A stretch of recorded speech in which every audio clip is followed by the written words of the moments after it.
Welcome back. This is the Tutor Wizard. I'm Adrian. This is Alice. Please subscribe right here. Hit the notification bell somewhere, whatever. Engineering Calculus 1, Chapter 0 is things you should already know. 0.3 is going to be absolute value, properties, and inequalities. Essentially, this lecture, what we're going to do is we're going to define absolute value, then we're going to give properties of absolute values, and then we're going to solve some inequalities with and equality with absolute value. Let's do that. All right, first for the definition, absolute value for a real number x. The absolute value of x is simply defined as, it's essentially the guy going around at the party making everybody positive. If you're non-negative, then you can be yourself. If you're negative, then I'm going to throw a negative at you to make you positive at the party. I don't know what he's throwing at you to make you positive, but that's another story. But he's making everybody positive. This is the first thing that bothers everybody, negative x. You see the negative and you think less than 0, but let's use the properties of inequalities from the previous video. We know that x is less than 0, and now take the number c, which is -1, which is also less than 0.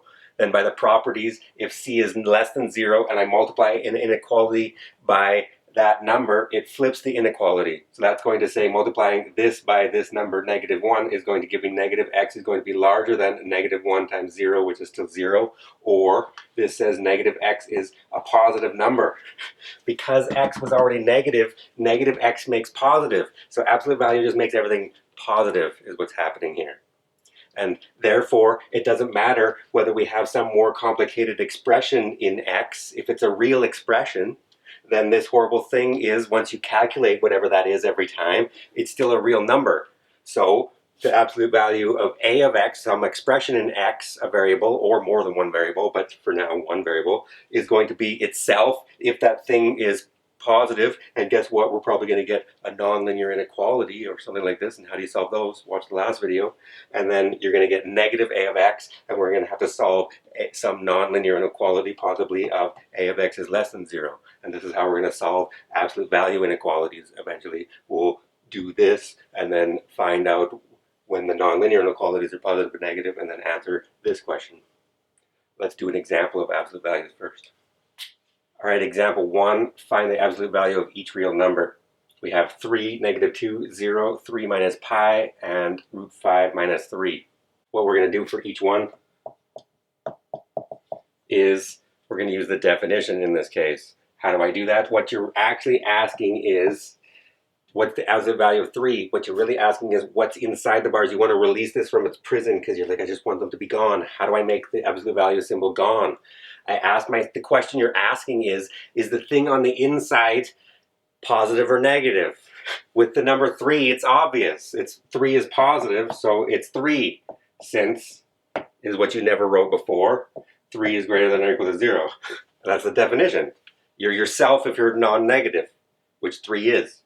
For the second one, -2. What's the absolute value of -2? Technically, it's not equal to, that's the correct answer, but it's because of the properties of negatives. This is actually equal to -2, since, which you've never written before, -2 is less than 0. So -2 is positive. So yes, this is equal to 2, because the two negatives cancel. So the absolute value of -2 is also 2. The absolute value of -a is equal to the absolute value of a for every real number. Its absolute value is actually the distance you are from the origin on the real number line. Just a second. 3. What's the absolute value of 0? Well, it's equal to itself because 0 is greater than or equal to 0. This is true. It's an or statement. This is true if and only if 0 is greater than 0 or 0 is equal to 0. This isn't true, but this is, so the or statement is true. So this is what or is. Then for the next one, 4, 1 with 4, 5. That's the value of 3 minus pi. Now it's getting trickier. What we're now asking is 3 minus pi positive or 3 minus pi negative?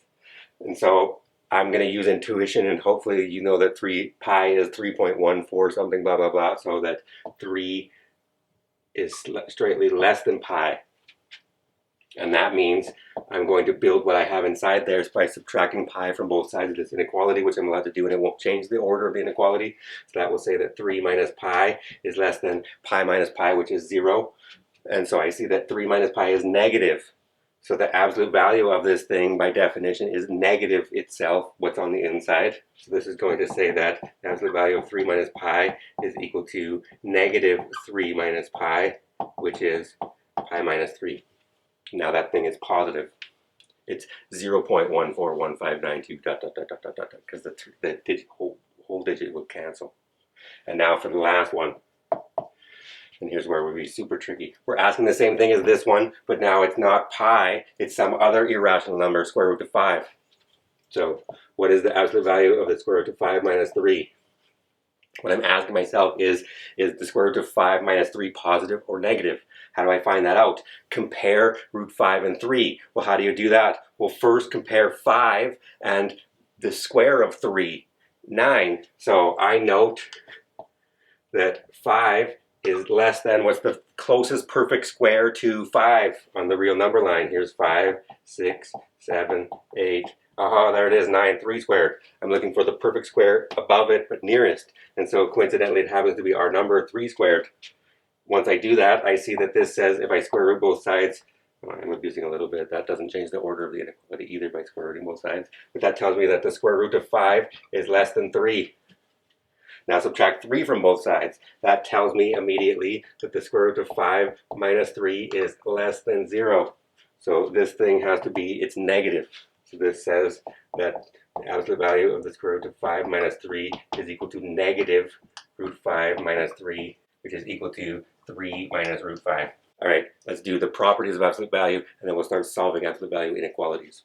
All right, I'm going to jam them all in here. So here's 9 of them. Pause if you need to, or reflect back. But basically, if you're going to do any manipulations with absolute values, these are the rules you're allowed to use, especially when we're going to try and start solving absolute value inequalities.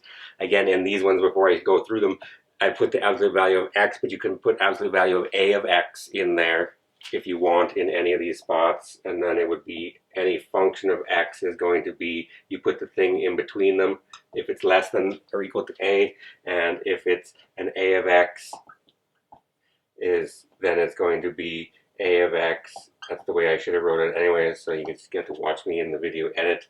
This is a of x. Any expression in x, this will be if we get plus or minus. So regardless of whether it's just x or whether it's a more complicated expression in x, if it's less, we stick it between them. If it's larger, it's on the outside on the real number line, and then if it's equal, then it's plus or minus those two values exactly. We'll get into that in a second. What are the absolute value rules?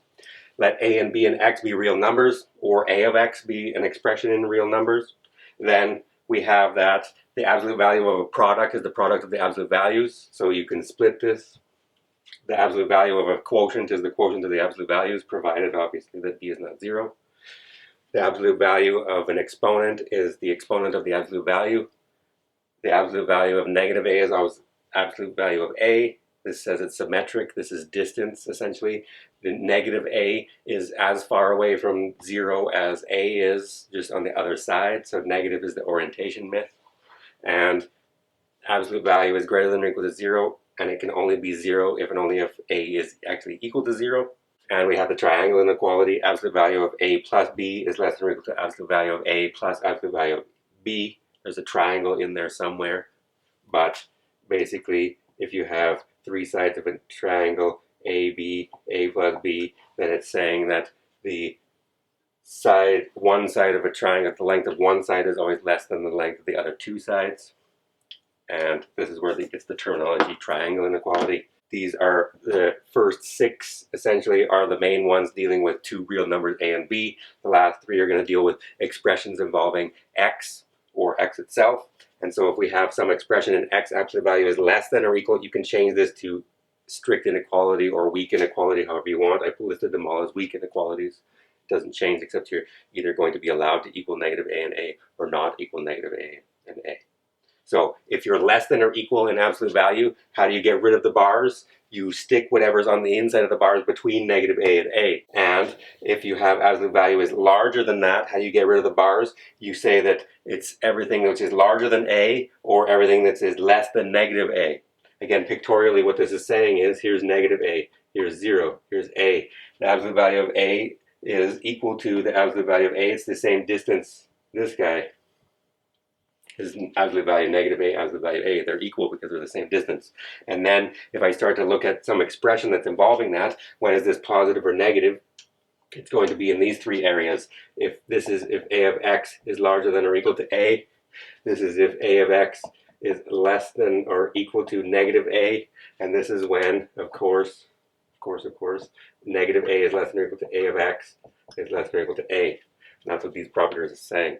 These ones we're going to use immediately. These ones just happen to be convenient and you have to remember them when we go through different discourse. But let's deal with these ones immediately in some examples because we want to solve nonlinear, or we'll start off easy, but we'll solve some linear absolute value inequalities now. Let's do that. All right, example 2, solve the linear absolute value inequalities now. So first what we're going to do is we're going to solve and get rid of, using the properties, the absolute value expression, and that's going to give us 2 linear inequalities, and then we're going to solve linear inequalities for x. Let's do that. For the first one, I have something in an absolute value is less than a positive real number. That's if and only if it's stuck between -7 and 7.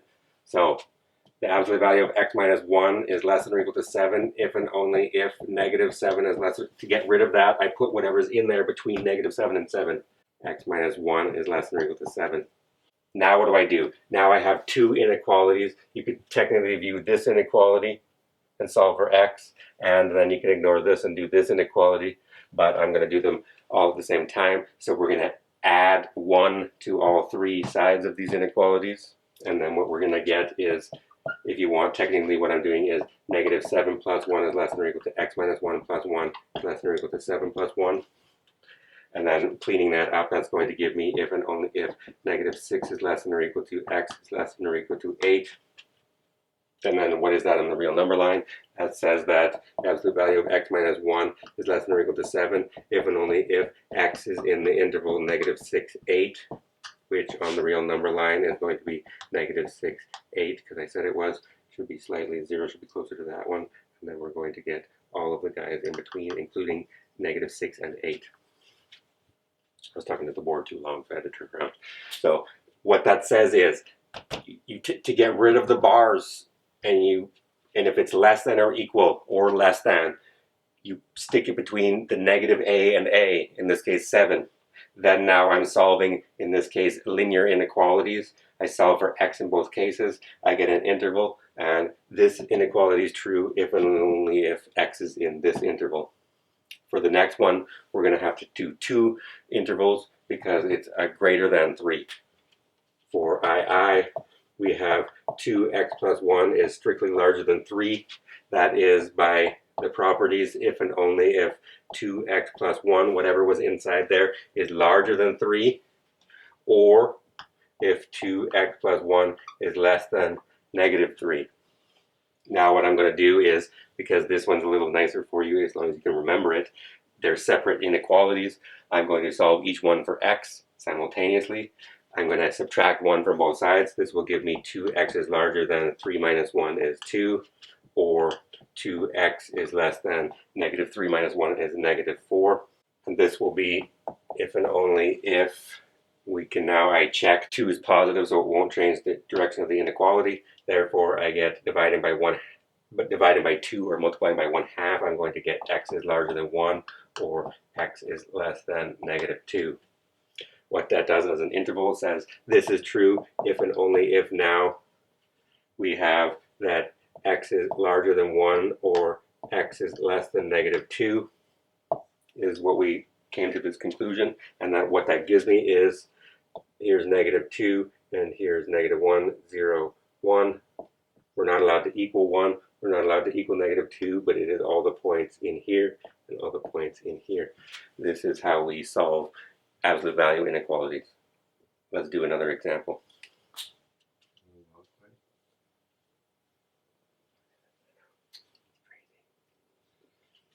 All right, this one's Petra. She finally actually came to be nice. Usually she's the fun wrecker. She makes sure that not too much fun gets happening. How I do it is I just force feed you a bunch of math. She just gives you the glare. So in combination, we're going to have a ton of fun in the next scene. All right, what we're doing is example 3, write each expression. Basically, it says exactly what you fear and makes you sweat and have nightmares at night. Hopefully it's math anyways. write each expression without the absolute value. I know she's like, I'm out of here. Absolute values. I didn't realize that was what we were doing. Go on. So write each of these without the absolute value. So get rid of the bar in every case. And now we don't even have an equals or a less than equals. What they're saying is use the definition of the original definition of absolute value when I did this guy. Already you can't remember. How do I write that as? Yeah. What we're really asking is, what are we asking in each one? Is the thing on the inside positive or negative? Well, I don't know, because now it's made worse because it depends on the value of x. So let's get at each one. Solution for 1. What we've got now is 2x plus 1. I want to write as I'm not sure, but I have to split it. So what I first do is, well, I say 2x plus 1 is greater than or equal to 0. When does that happen? Well, now I have a linear inequality. So solve for x. This is if and only if 2x is greater than or equal to negative 1. And 2 is positive, so I can multiply by 1/2, which is also positive. This will give me if and only if x is greater than or equal to negative 1/2. And as I do that, but it already gave it to me, if this is when it's greater than, when it's positive, when is this going to be negative? When it's less than 1/2. But just in case, if you don't see that, when is this negative? Well, again, solve for x. That will be when 2x is strictly less than negative 1, and then I divide by 2, and that will give me x is strictly less than negative 1/2. So now I know when 2x plus 1 is positive or non-negative, and I know when it is negative, so now I can fill this in. This happens after I analyze that and know that. I'm going to write it this way. I'm going to say this is equal to itself if what? 2x, we'll even write it, I erased the board with the washy thing again, it doesn't want to rub off. If what?